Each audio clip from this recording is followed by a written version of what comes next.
Assalamualaikum warahmatullahi wabarakatuh. Kenalkan kami dari TI 4809. Di sini kami ingin melaporkan terkait tugas besar pemodelan sistem tahap 2 untuk optimizing pengalengan cow milk production.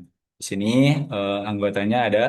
Saya Nabil Dani Raihan, ada Saya Lutfi Lutfi Muhammad Muhammad Fadlan dan Mulyadi. Muhammad Hafiz Salih. Nah, latar belakangnya sendiri, eh, pertama ada Koperasi Susu Pangalengan atau KSP, di mana ada Farm A sendiri menghasilkan eh, maksimal yaitu 18.000 liter per hari. Kemudian di Farm B menghasilkan maksimal 25.000 liter per hari. Nah, susunya sendiri dapat dijual sebagai eh, targetnya yaitu sebagai susu premium dan diolah menjadi susu pasteurisasi dan diolah menjadi keju. Nah, kemudian ada KSP ingin memperoleh keuntungan maksimum dengan berbagai keterbatasan kapasitas dan flow sederhananya itu Farm A tambah Farm E dihasilkan menjadi KSP, kemudian premium atau pasteurisasi atau keju dari hasilnya sendiri. Selanjutnya ada rumusan masalah. Permasalahan utama, bagaimana menentukan alokasi susu dari farm A dan farm B agar satu memenuhi kontrak susu pasteurisasi, kedua tidak melebihi kapasitas fasilitas, ketiga memenuhi batas pasar keju, empat memaksimalkan keuntungan harian koperasi.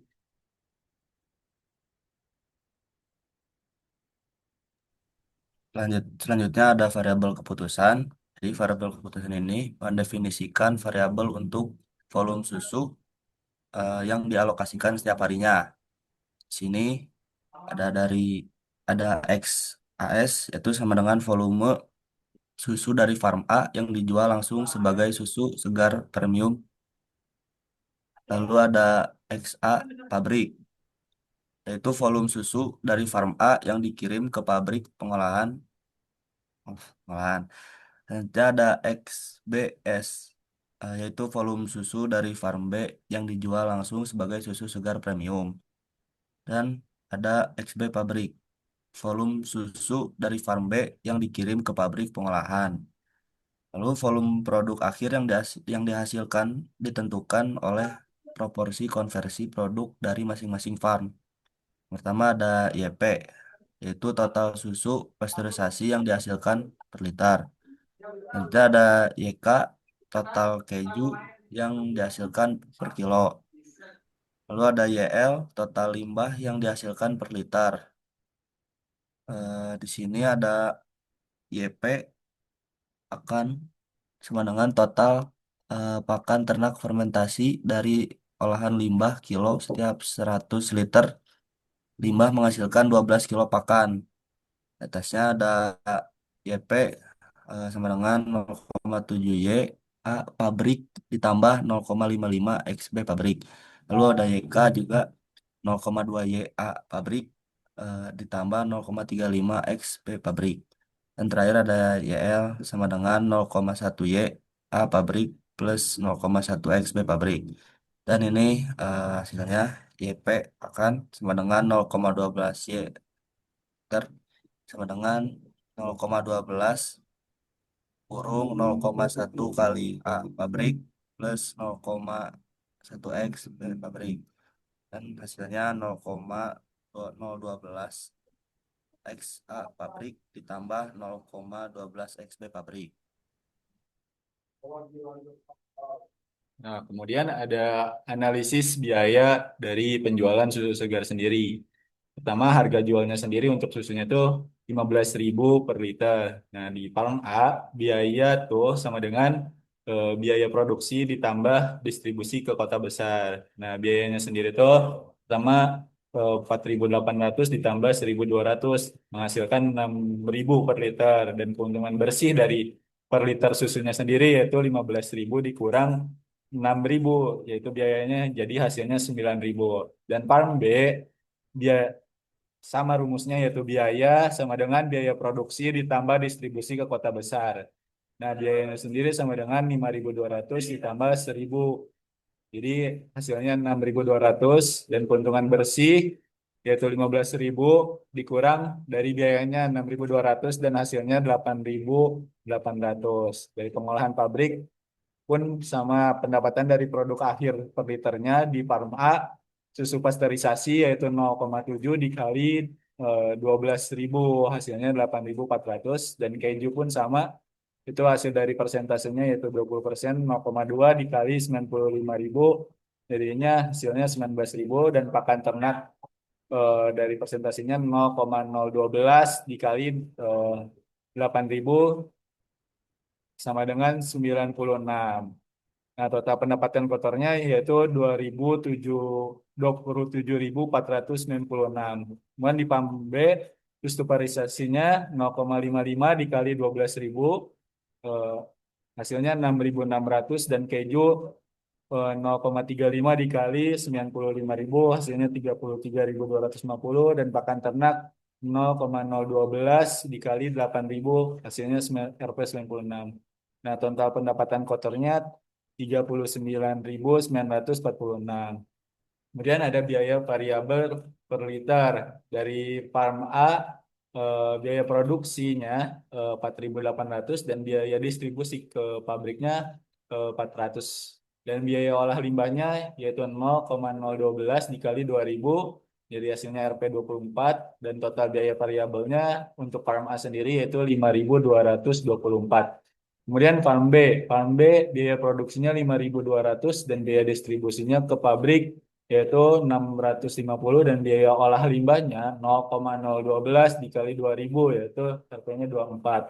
Nah, total biaya variabelnya yaitu 5.874. Kemudian ada keuntungan bersih dari variabel per liter. Untuk eksa pabrik yaitu variabel A-nya tuh 27.496 dikurang 5.224, hasilnya 22.272. Kemudian ada XB pabrik yaitu variabel B pabriknya yaitu 39.946 dikurang 5.874, hasilnya 33.072. Kemudian ada fixed cost. Fixed cost sendiri yaitu rumusnya fixed cost pabrik ditambah fixed cost distribusi. Dia hasilkan fixed cost pabriknya tadi, fixed cost pabriknya 85 juta dan fixed cost distribusinya 40 juta, sehingga pendapatannya itu 125 juta per hari. Eh, Selanjutnya ada fungsi tujuan di mana max Z-nya ada 9.000 XAS ditambah 8.800 XBS ditambah 22.272 X A pabrik ditambah 34.072 XB pabrik dikurangi dengan 125 juta. Fungsi kendala A. Maksimum produksi susu per hari Farm A XAS ditambah XA pabrik kurang dari sama dengan 18.000, dan Farm B XBS ditambah XB pabrik kurang dari sama dengan 25.000. Lalu ada maksimum susu per kualitas premium Farm A XAS kurang dari sama dengan 0,45 dalam kurung XAS ditambah XA pabrik, hasilnya 0,55 XAS dikurangi 0,45 XA pabrik kurang dari sama dengan 0. Lalu ada Farm B XBS kurang dari sama dengan 6 dalam kurung XBS ditambah XB pabrik sama dengan 0,4 XBS dikurang 0,6 XB pabrik kurang dari sama dengan 0. Selanjutnya ada kapasitas maksimum pengelolaan susu pabrik XA pabrik ditambah XB pabrik kurang dari sama dengan 35.000. Lalu ada kapasitas pendingin susu XAS ditambah XA pabrik ditambah XBS ditambah XB pabrik kurang dari sama dengan 30.000.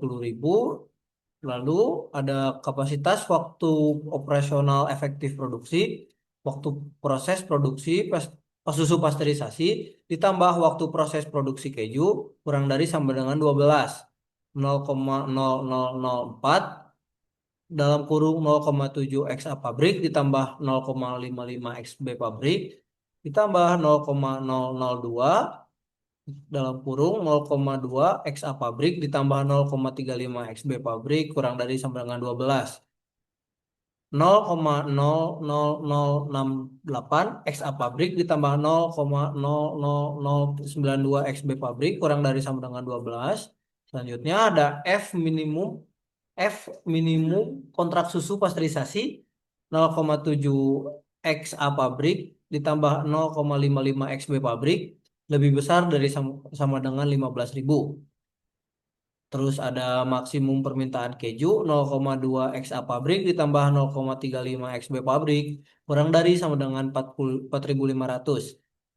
Selanjutnya ada kapasitas pengolahan limbah yang dimana total limbah harian kurang dari sama dengan 4.000 liter 0,1 XA pabrik ditambah 0,1 XB pabrik kurang dari sama dengan 4.000 liter XA pabrik ditambah XB pabrik kurang dari sama dengan 40.000 liter.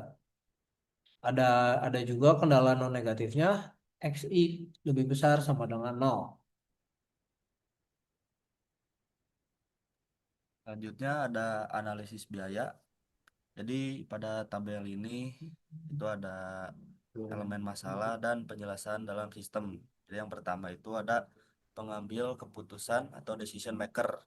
Ini penjelasannya itu pengurus KSP sebagai pihak yang memiliki kendali dan otoritas penuh untuk mengatur operasional harian, menentukan kuota penyerapan susu mentah.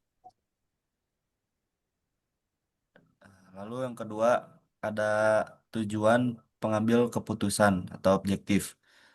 Di sini penjelasannya memaksimalkan total keuntungan bersih operasional harian koperasi atau maximize daily profit dengan menentukan kombinasi produk. Yang ketiga ada kriteria keputusan atau decision criterion. Di sini penjelasannya nilai profitabilitas harian yang dihasilkan dari fungsi tujuan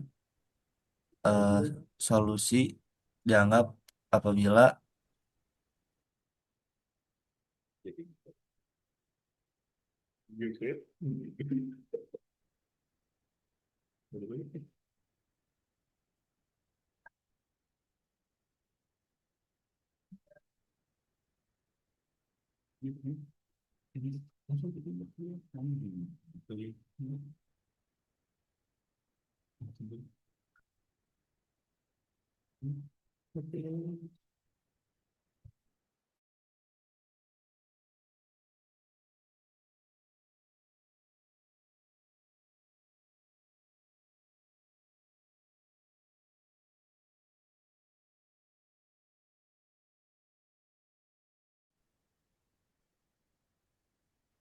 maaf sebelumnya saya ulang untuk nomor tiga yaitu kriteria keputusan decision criterion.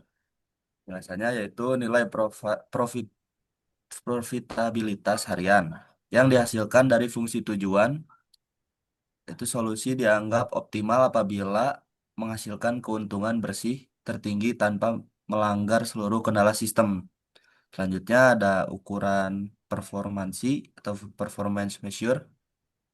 Di sini total keuntungan bersih harian RP per hari yang diperoleh dari total pendapatan penjualan produk dikurangi seluruh biaya operasional termasuk biaya tetap harian koperasi. Selanjutnya ada alternatif jalur aksi atau alternatif course of action. Pertama, mengubah proporsi volume susu yang diserap dari farm A dan farm B. Selanjutnya, menentukan alokasi susu untuk dijual sebagai susu premium atau dikirim ke pabrik. Dan yang terakhir, menentukan prioritas produksi antara susu pasteurisasi dan keju sesuai kapasitas dan permintaan pasar. Scroll.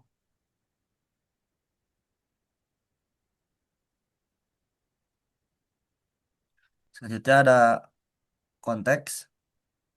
Di sini meliputi keterbatasan dan ketidakpastian yang tidak dapat dikendalikan langsung, seperti kapasitas cooling tank, yaitu 30.000 liter per hari. Ada kapasitas pabrik 35.000 liter per hari, dan waktu operasi efektif mesin 12 jam per hari. Eh, ada juga kontrak minum susu pasteurisasi 15.000 15.000 liter per hari. Lalu ada batas permintaan keju 4 4.500 kilogram per hari. Ada juga regulasi lingkungan, risiko heat stress pada sapi, dan kemacetan.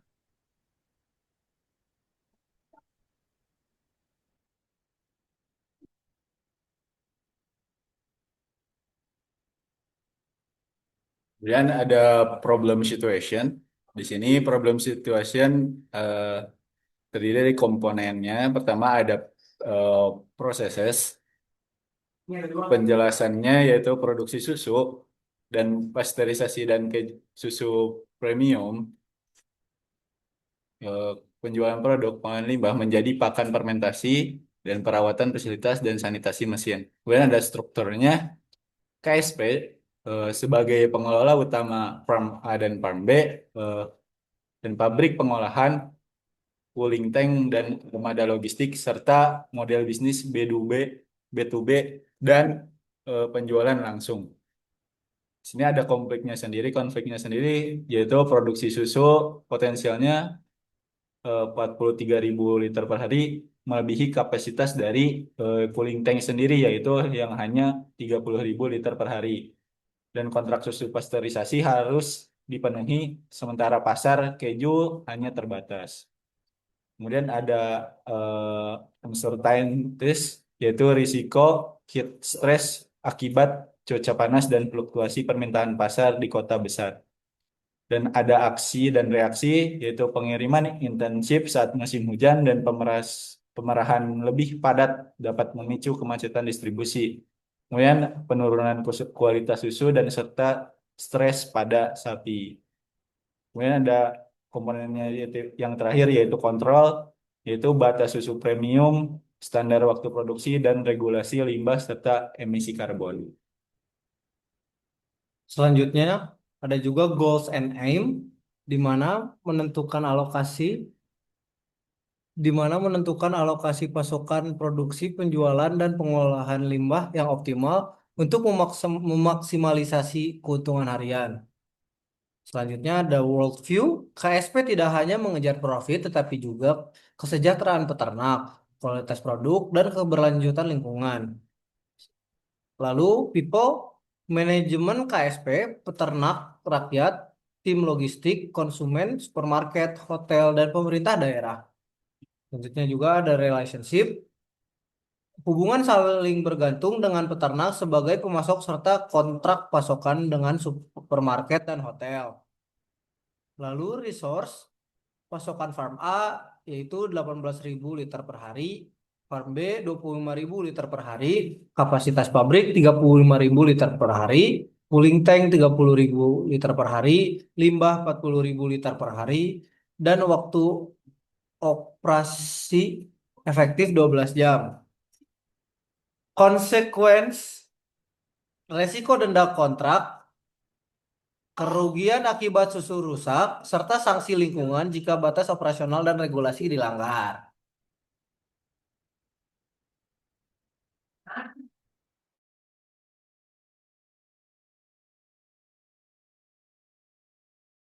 Selanjutnya ada asumsi sistem. Yang pertama itu ada permintaan dianggap konstan. Lalu yang kedua ada kapasitas produksi tetap. Yang ketiga ada biaya transportasi linear. Dan yang terakhir ada tidak tidak mempertimbangkan kerusakan mesin.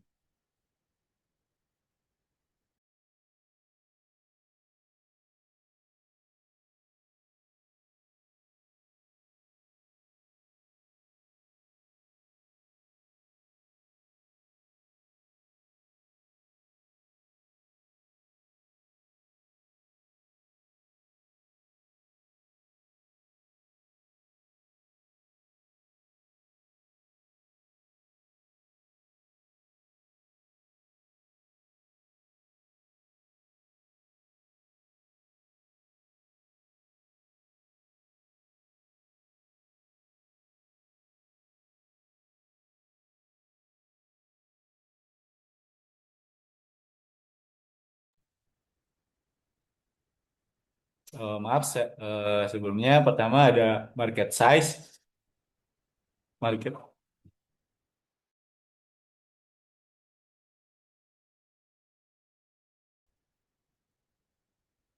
Kemudian maaf ada market size eh, di mana terdiri dari proses yaitu produksi susu segar menjadi susu pasteurisasi, keju dan susu premium. Kemudian penjualan produknya. Kemudian ada struktur di mana ada koperasi susu Pangalengan atau KSP. Kemudian ada farm A, farm B, dan pabrik pengolahan, cooling tank dan armada. Konfliknya sendiri terdiri dari total susu dari farm A dan farm B yang mencapai 43 liter per hari, sedangkan kapasitasnya sendiri yaitu tadi 30.000. Ini uncertainty yaitu risiko cuaca panas, heat stress yang menurunkan eh, kadar produksi susu dan perubahan permintaan pasar serta yang lainnya. Kemudian ada kontrolnya sendiri yaitu batas proporsi susu premium, kapasitas pabrik, kapasitas cooling tank, dan waktu operasi efektif. Kemudian ada goals-nya dan aim-nya, yaitu menentukan alokasi susu dan jadwal operasi terbaik untuk memaksimalkan keuntungan harian. Kemudian ada people-nya, yaitu pengurus KSP-nya sendiri, peternak rakyat, operator pabrik, tim logistik, konsumen, supermarket, hotel, dan lain-lainnya. Kemudian ada resource-nya, yaitu susu segar dari Farm A dan Farm B, dan fasilitas pabrik, cooling tank, armada distribusi, dan waktu operasi. Kemudian ada konsekuensinya yaitu jika alokasi tidak optimal dapat terjadi kerugian, denda kontrak, susu akibat kapasitas, susu rusak akibat kapasitas. Selanjutnya ada sistem boundary. Inside sistemnya ada beberapa, yaitu ada alokasi susu, operasi pabrik, penjualan premium, pengelolaan limbah, dan biaya internal. Selanjutnya ada outside system, ada cuaca, kesehatan sapi, permintaan pasar, regulasi pemerintah, dan kemacetan distribusi.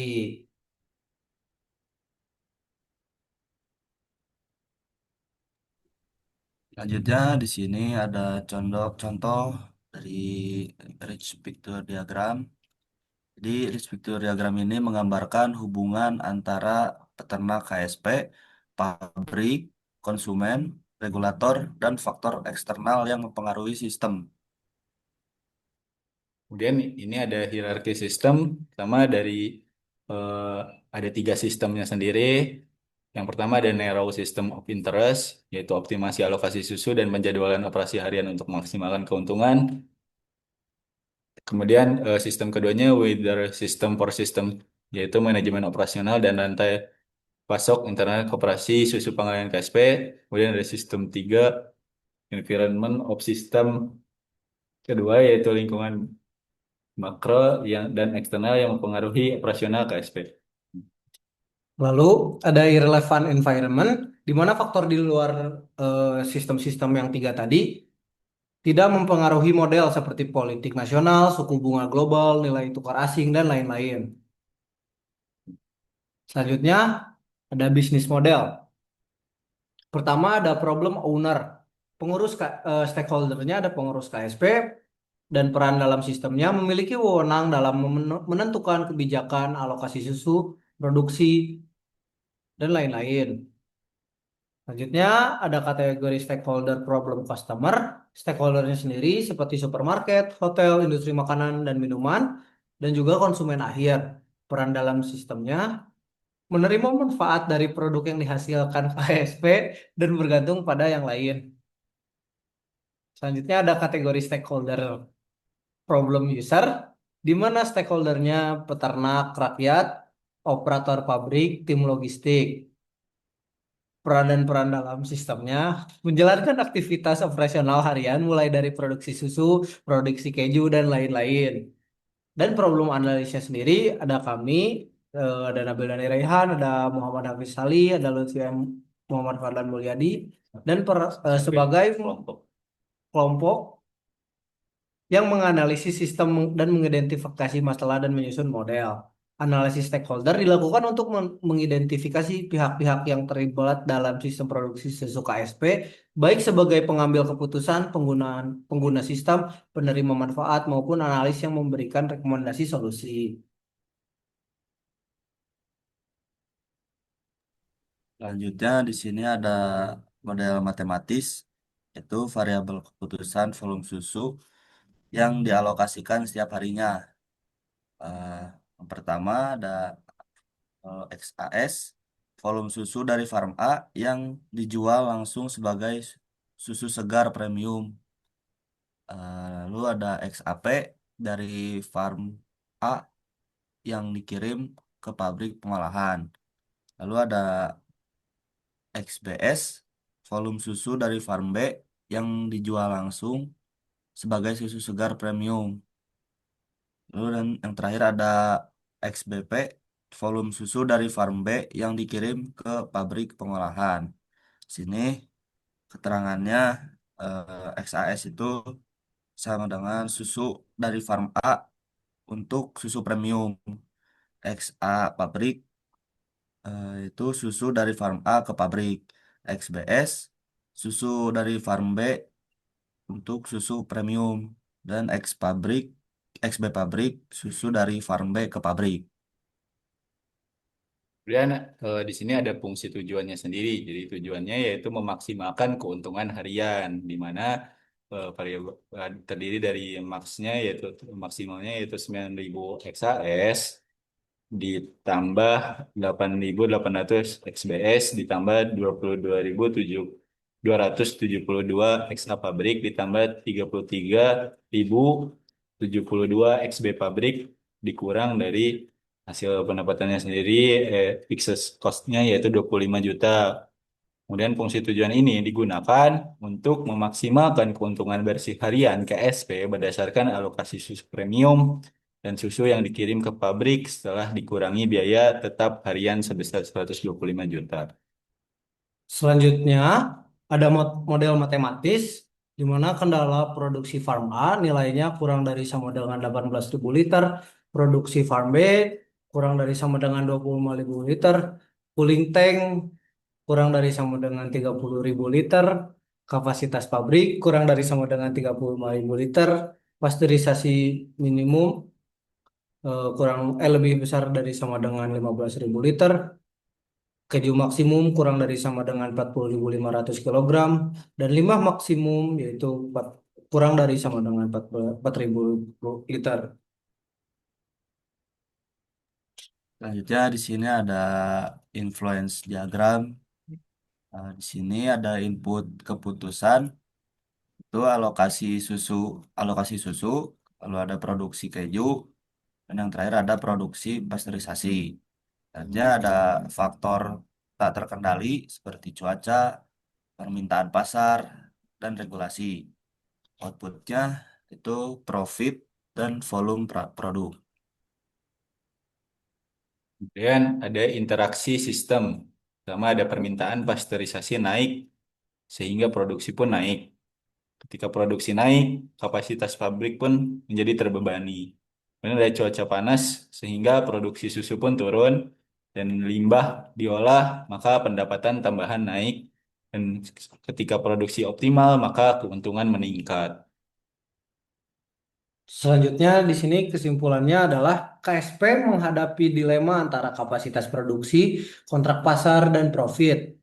Pendekatan sistem thinking membantu memahami hubungan antar komponen sistem. Model linear programming digunakan untuk menentukan alokasi susu yang optimal. Dan solusi yang diperoleh diharapkan mampu memaksimalkan keuntungan harian dengan tetap memenuhi seluruh kendala sistem. Mungkin itu saja yang bisa kami sampaikan. Mohon maaf bila ada salah kata. Terima kasih. Wassalamualaikum warahmatullahi wabarakatuh. Apa tuh?